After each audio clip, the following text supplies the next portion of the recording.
19. How old are you guys? I'm 24. Yeah. And you? I just turned 21. Otieno. Yes. Mtoto. Mtoto alichukua mtoto sasa. What are we gonna do? You know, dunia haina huruma.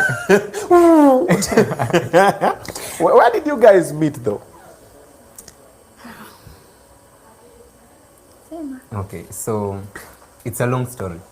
Yeah. We are correct. Is there somewhere else we need to be on Monday? So uko hapa Monday, so as you can tell, we got a time. Okay, acha ni try kuwa good narrator leo, si ndio?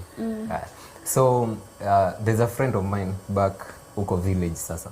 So alikuwa na girlfriend, and this girlfriend, it happened walikuwa na wrangles. Saka nita bro, come mediate between us, at least tupate solution, okay?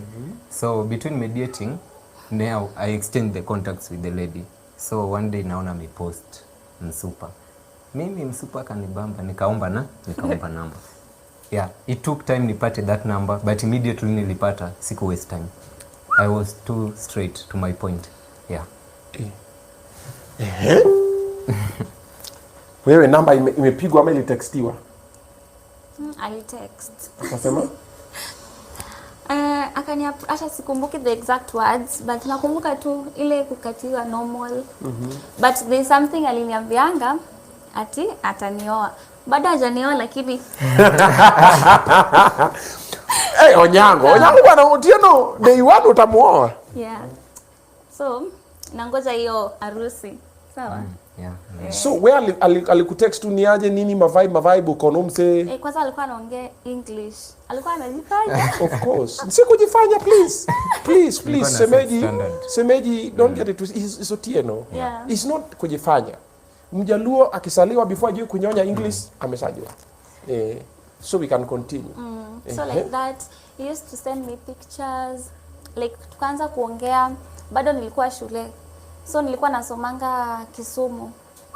Yeah, Sinyolo Girls. So time naenda Otieno mayo. Otieno hiti morina.